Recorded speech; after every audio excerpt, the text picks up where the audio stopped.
In this episode of the Second Swing Thoughts podcast, we have club fitter Jake Montgomery joining to talk a pretty interesting conversation about how club fitting and yardage gapping are kind of intertwined with each other. And so a pretty insightful discussion with Jake Montgomery. Plus, we'll talk about some big-time golf that was played this past weekend and also, of course, what's coming up here as well. So stay tuned for this episode of Second Swing Thoughts.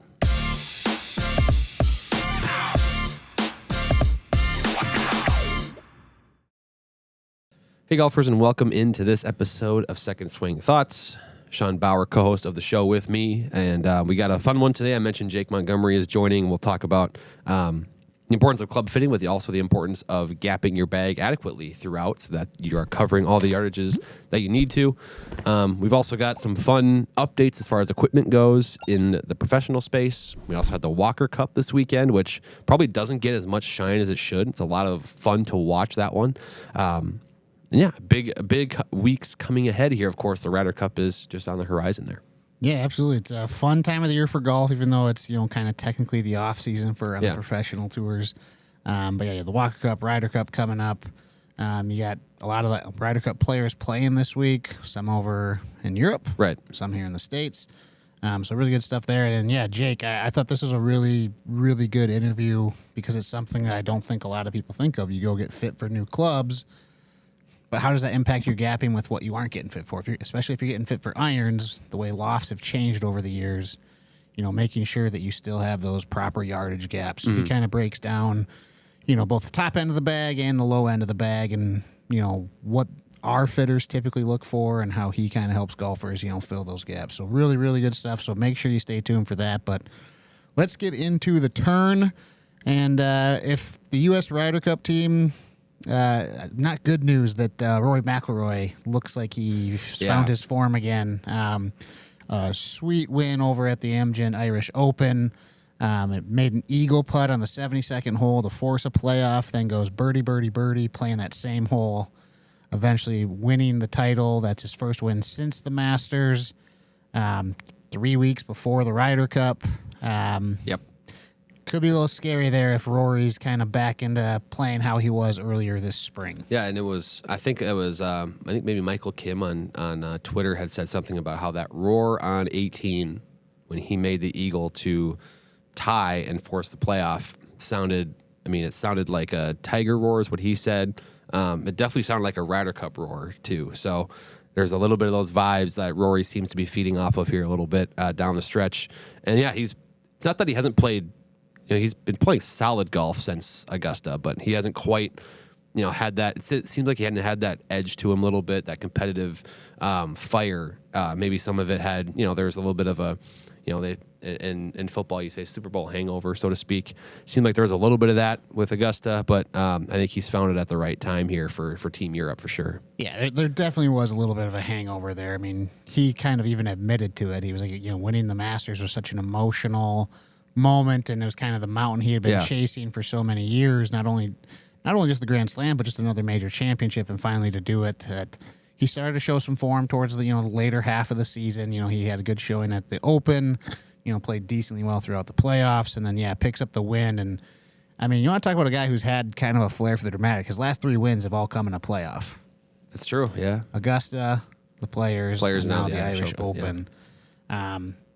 And that's a guy who has been kind of a thorn in the side of the U.S. Ryder Cup team when he's on. Back, 2 years ago, he was one of the stalwarts for Europe. He kind of had a rough 2021 Ryder Cup, but everyone on Europe did. That was the most lopsided win, but, he was good. Obviously he had the epic duel with Patrick Reed, in 2016, was very good over in France. So this is good for Rory. I mean, golf's better when he is playing well. But yeah, good news for the European team. They got, one of their catalysts. Looks like he's coming into some form here in a few weeks. And then talking about Rory's bag, he's kind of like a Scotty, kind of like Scotty Scheffler. You kind of know his bag, right? QI-10 driver, QI-10 3 and 5 wood.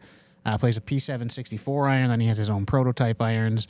Then he has his Spider 2X putter, but there was one gear change. He moved into the TaylorMade Milgrind 5s. Yeah, and I think one note we made in a previous episode was just the tour adoption of MG5 was so instant for a lot of these tour players that typically means it's a pretty good product. And Rory is, an example. I mean, what better way to show this tour adoption than have your biggest name on the TaylorMade roster? I guess you could argue Scotty or Rory for that title, but switching right away to MG5s and winning in a pretty big event that he seemed to care a lot about. So MG5s, I haven't tested them personally myself, but I'm now more intrigued than I was. Yeah.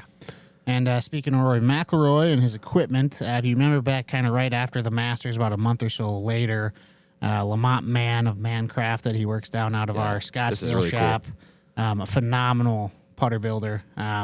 He built 2 Rory McIlroy putters, right? He did the, torched the finish, stripped it down, put the inserts in. He created 2 different ones. One has a, pure roll insert, and then the other one has a Damascus insert. So a little different look, but both phenomenal looking putters. Well, you have a chance to purchase one of these 2. We have a raffle going on our website. You can check our social media channels. We'll have a post going out here this week that'll link you to it. You just got to sign up for it. You can enter a chance to win one of these Lamont Mann built putters. So pretty cool stuff. Yeah, that's Rory has that unique finish that you don't really see, on that Spider tour or anywhere else really. And so for Lamont to recreate that, you're not going to see many of these out there. Yeah, and if you go back, Lamont kind of explained when we first got these, he explained what he did to it. It's really interesting just to hear everything he had to do to get this putter. To get and the look, a guy who builds perfect. putters for a living, and he was talking about how much trouble TaylorMade Spider putters and their insert give him. Pretty interesting insight there. Maybe we'll share that again on our social media channels just to give you an idea. But so big week for Rory. Moving into the Walker Cup, of course, this is like the amateur version of the Ryder Cup. Typically, it's a lot of the best college players. It's Great Britain and Ireland versus the U.S.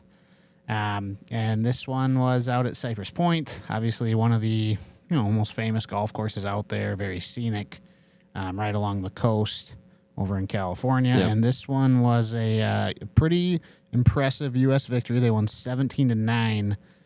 Just go look at the singles. That's where the U.S. absolutely dominated on Sunday's singles, the final session. They won 8 of the 10 singles matches. They took 8.5 out of a possible 10 points there. Kind of explains why that's such a lopsided score. Yeah, and I know the U.S. has had a lot of success in this event, and it's you look back in the history and you see a lot of the top Americans now ended up playing in one of these events at some point. So it's a good sign of maybe what's to come for some of these players to be on this team.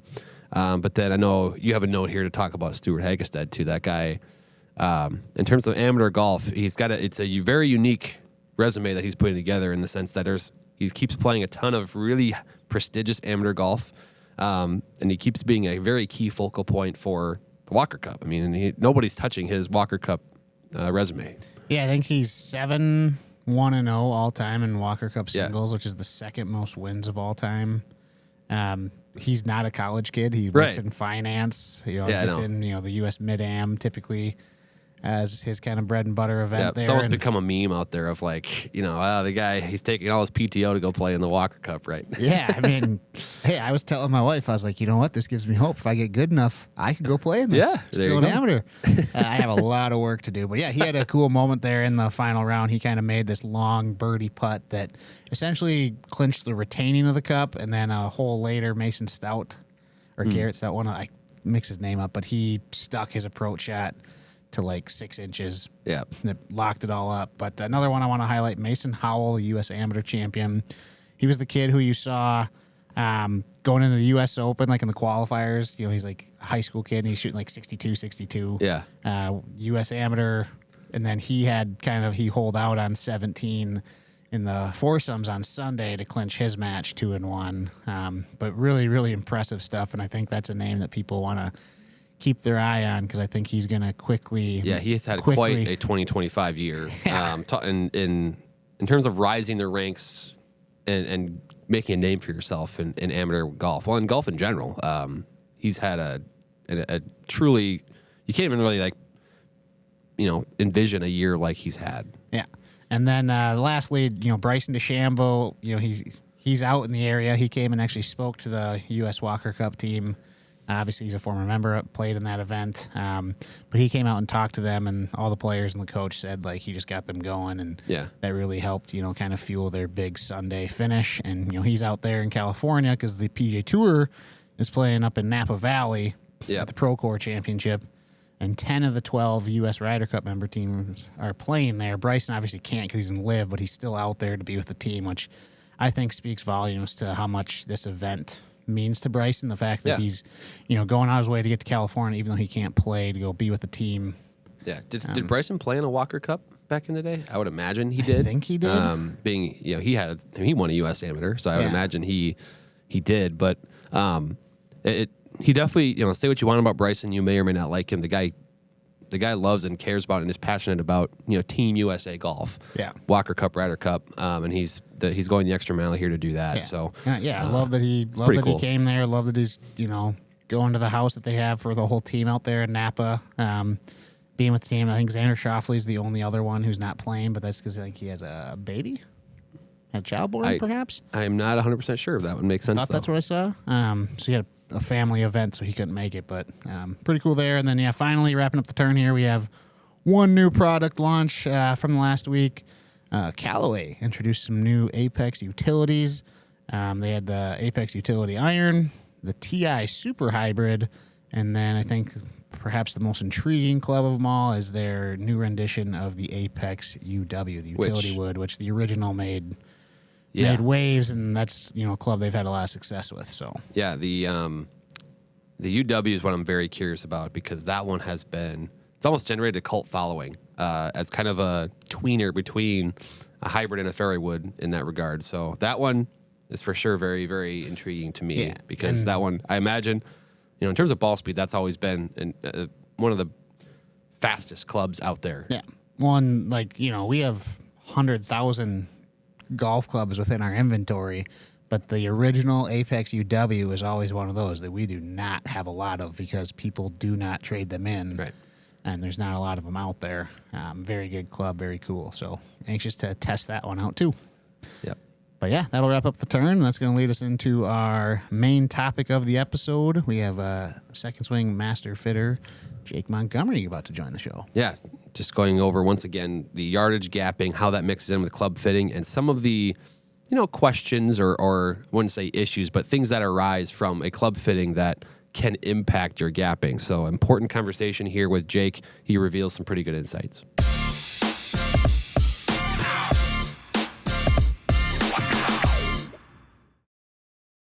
And we now welcome on the Second Swing Thoughts podcast. You know him. It is Jake Montgomery. He's been on the YouTube channel several times, been on the podcast several times now. And so, Jake, we're going to go through a few important fitting things today. These are actually kind of your idea. You've just been in passing, or what you'd had seen throughout the year in fitting. So gapping. Yep. It's an important component of every fitting. It's a discussion that you guys have with every golfer. But it's a little more nuanced, even almost after a fitting is concluded, because there are more things to go over sometimes, especially when players' distances change or their consistency changes, their launch changes. So first question I'm just going to ask you, a pretty basic one to get things going today, is just why is the gapping so important for players to pay attention to? Yes, ideally you want to have a club that's going to help you cover pretty much every yardage that you're going to see. It might not always be a full shot, but you want to have something you can take a little off or add a little bit to make sure you cover that distance. Mm-hmm. If there's a yardage where you just don't have a club in your bag that you can tackle, you're either going to have to lay up or really hit something soft to hit that number, which can lead to a lot of unfortunate things happening where we're getting a bogey instead of a par, or a double instead of a bogey. So we want to make sure that we have our bag set up to really tackle any situation that we might see out there. And if a bag is not properly gapped, it can lead to a lot of problems on course. So one of the things you mentioned, kind of, before we hit the record button, was that, fittings are great because a lot of times today you can help players gain distances with their irons, which again isn't always the number one goal, but a lot of times just the way the clubs are built today, the ball goes farther and flies higher, right? But the problem with that sometimes, I guess not a problem, but the other door that opens then is the gapping, where things are a little bit off. So kind of talk to me about that and what some of the I guess, quote unquote, issues have been that you've seen with this, and then what the solution ends up being there. Yes, what I would say the main issue I see a lot of times is someone comes in with clubs from the early 2000s, late 90s, where the lofts are a lot weaker. Right. So their 4-iron gapped really, really well to their 3 hybrid, but now that we've gained them 15 yards of carry and 10 yards of descent angle, their new 5-iron is going past their 4 hybrid that they currently have in their bag. Now they have, one, a club that no longer really serves a purpose, and 2, they have a very large gap to that next fairway wood. So that can kind of create an issue on the top end. But I would say, honestly, more importantly, even is just the gapping to their wedges. Because you don't want to have a pitching wedge that goes 120 and then your next wedge goes 95. Because then anything in there 115 to 100, you really don't have a club for, other than just really laying off that pitching wedge there. So iron set gapping is kind of what sets up the rest of the bag. I was going to say, like, your 7-iron loft is really going to dictate kind of what our wedge loss end up being, and then kind of what we're going to get into in our longer irons. If your 7-iron loft starts with a 2, you're probably going to have 2 gap wedges. You're going to have something in the 40s and then something in the low 50s.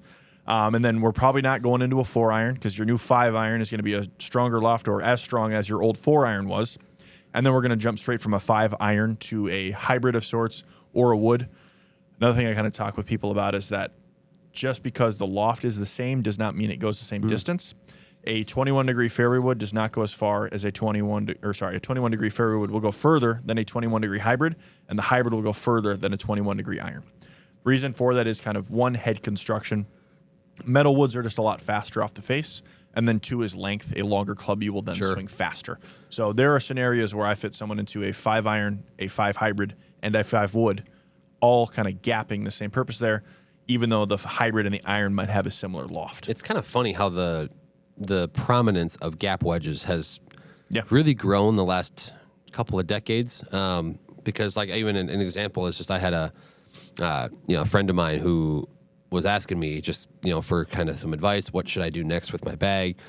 Had a set of irons, but it was, he went to pitching wedge and then sand wedge, lob wedge, 50, 56, 60 or whatever. So it's pitching wedge and then sand wedge, lob. I mean, he didn't have a gap wedge in his bag at all.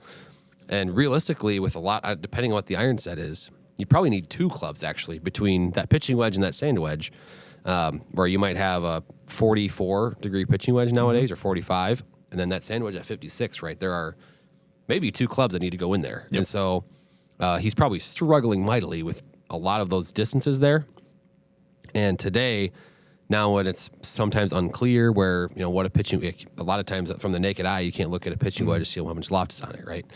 So, like you said, maybe it's a 48-degree gap wedge and a 52 that transitions to your 56 and 60 or whatever the case might be. But because those are the shots you want to make sure you get close. Absolutely. Is right in that range instead of trying to hit a, what is it, a 3/4 pitching wedge and just totally feel it out from that distance.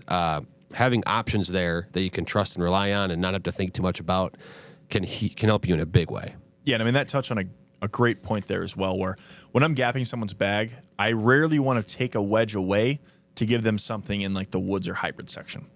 You're going to have a lot less shots from 200 plus than you are from 100 yards and in.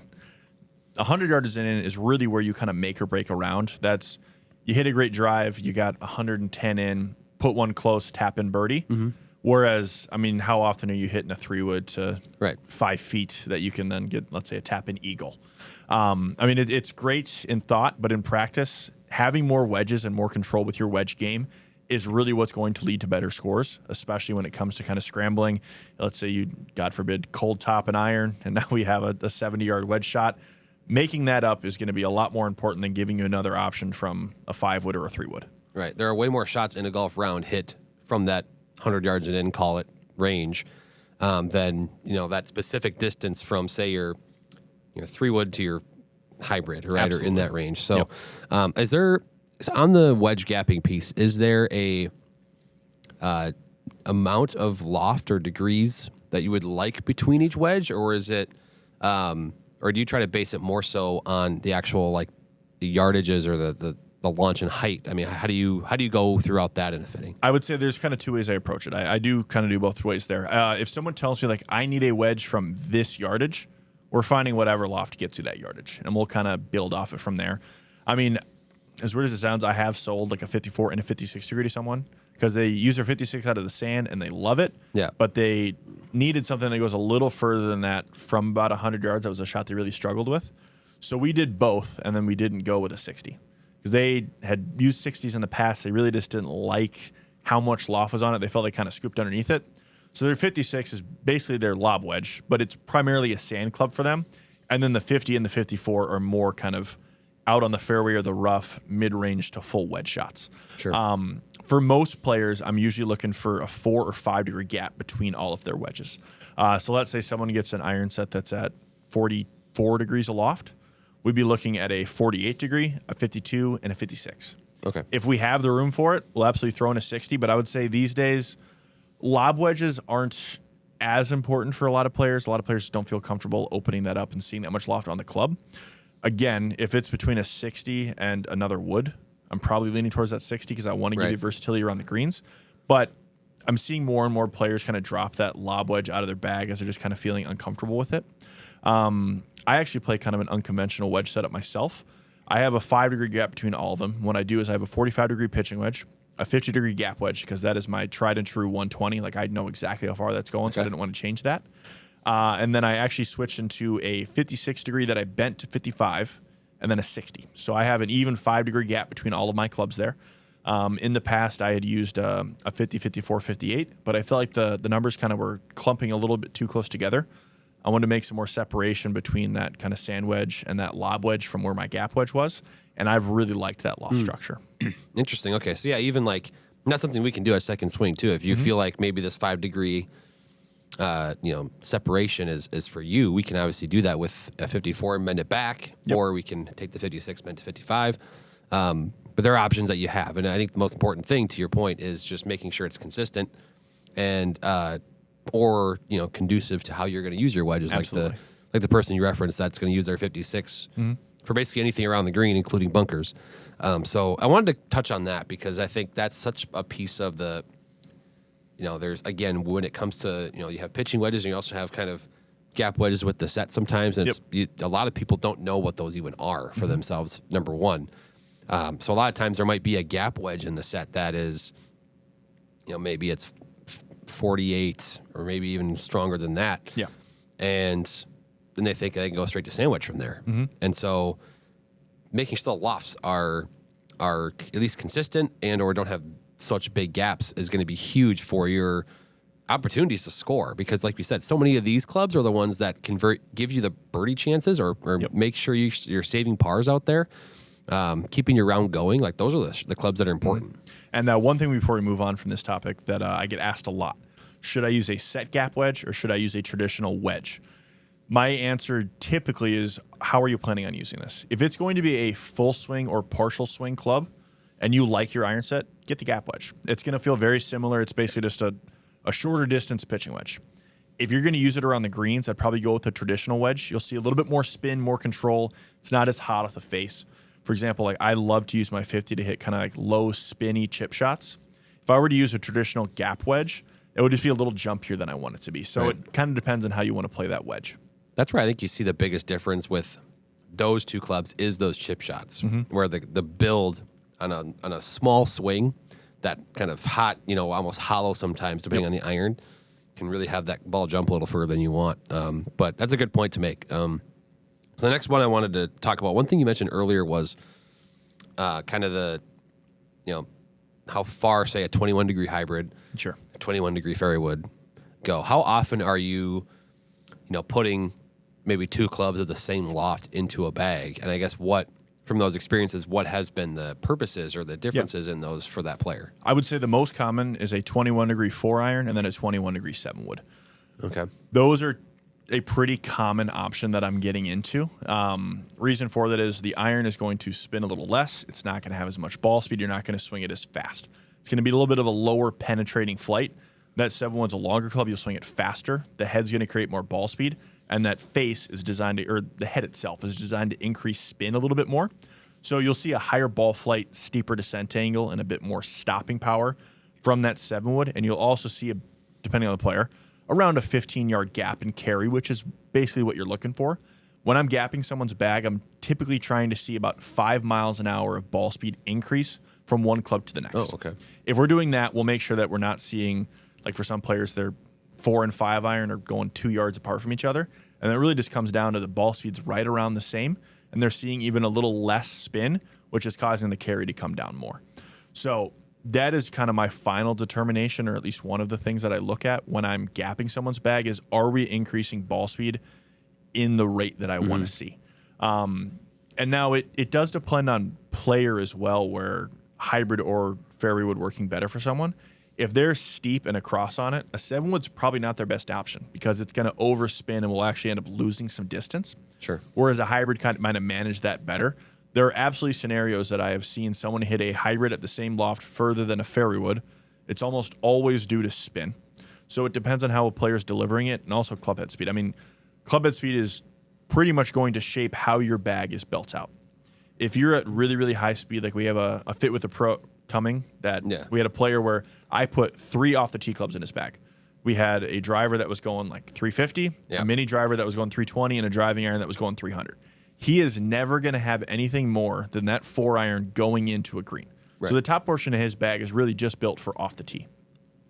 I have another guy that I work with, Joe LeBlanc. I think we have 5 or 6 head covers in that bag at this point, where we're just looking for peak height and ball speed. So we have a driver, a 3-wood, a 5-wood, a 7-wood, a couple hybrids, where we're just trying to maintain ball speed throughout the upper portion of his bag as much as possible. So your club head speed is really going to determine how the top end of your bag is built out. And I wanted to make one point here, too, just on the standard lofts of iron sets and why these conversations at the top of an iron set and down at the wedges matter. So as an example, I just pulled up the specs for Callaway Elite irons. This is the standard Elite iron specs, right? Obviously, you can customize them how you need. But so I'm at the bottom of the bag, down to the sand wedge. It's 55 degrees. Gap wedge is 51.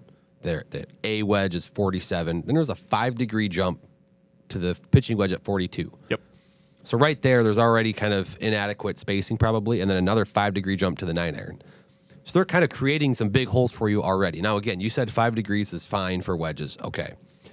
But then they get smaller as you go to the longer clubs. So from 37, the 8-iron is 33, the 7-iron is 29.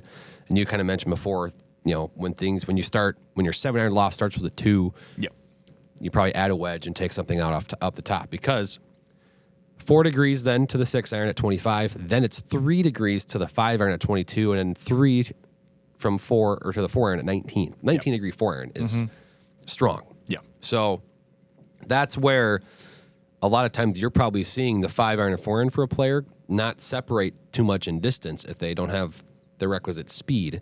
It's because the lofts are getting closer. These companies are building the lofts closer, kind of asking you almost to take the 4-iron out of the bag. 100%. And even the 5-iron in some cases, where find something that's a little bit more suited for your game, or that's going to give you that height and stopping power and create the gaps you need. So this isn't something that we're just making up, or it's not just because of your speed or something, but the lofts that they're building these clubs at are also kind of making these gapping problems prominent for you. For most people, we won't need that 4-iron. I would say the exception to the rule is going to be someone that's got a high rate of speed within a cross path and a downward attack angle.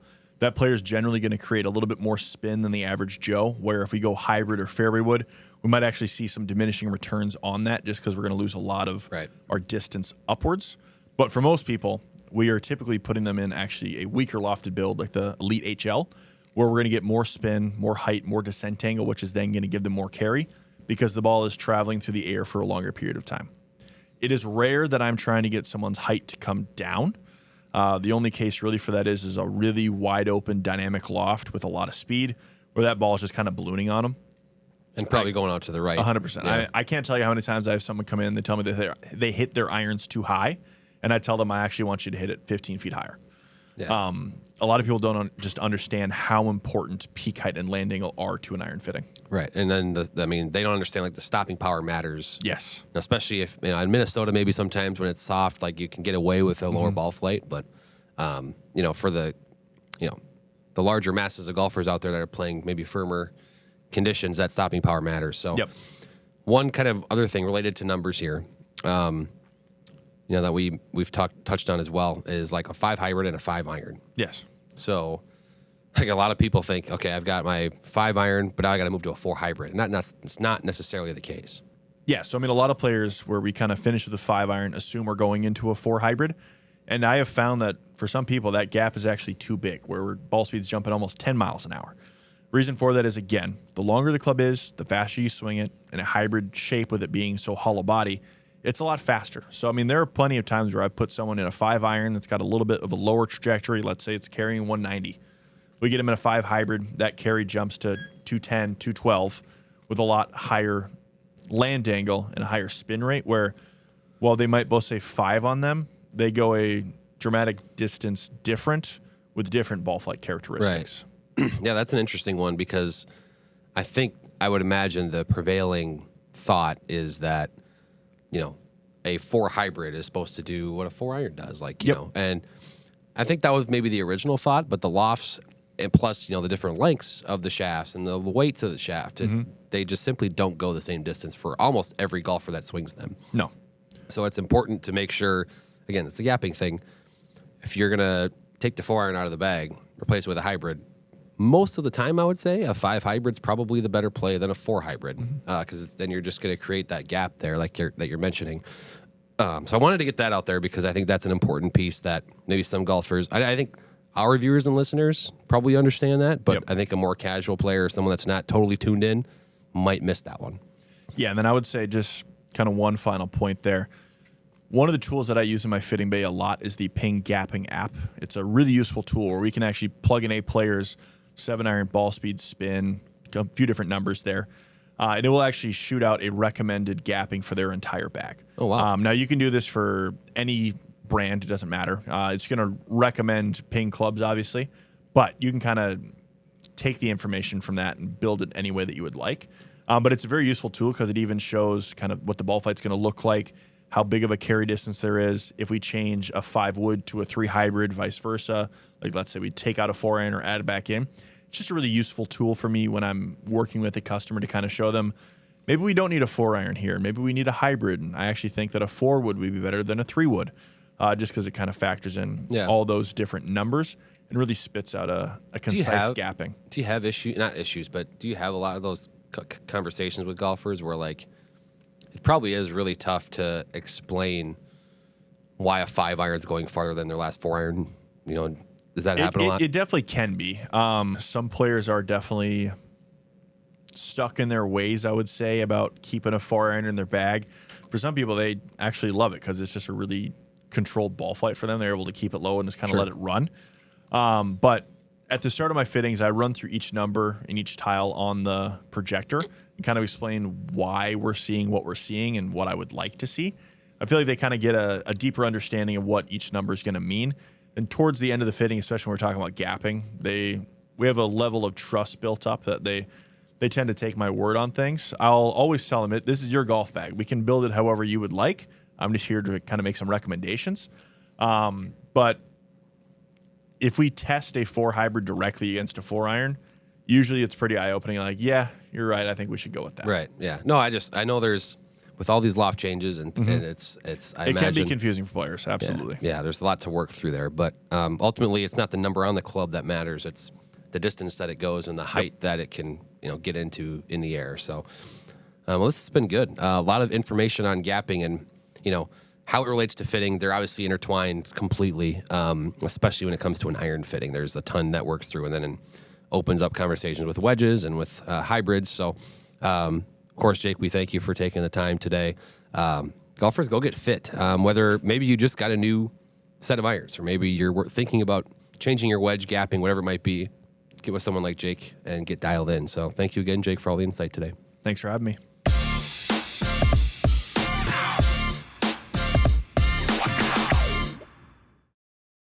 And that was Jake Montgomery, club fitter, fitting manager for the Minneapolis store location.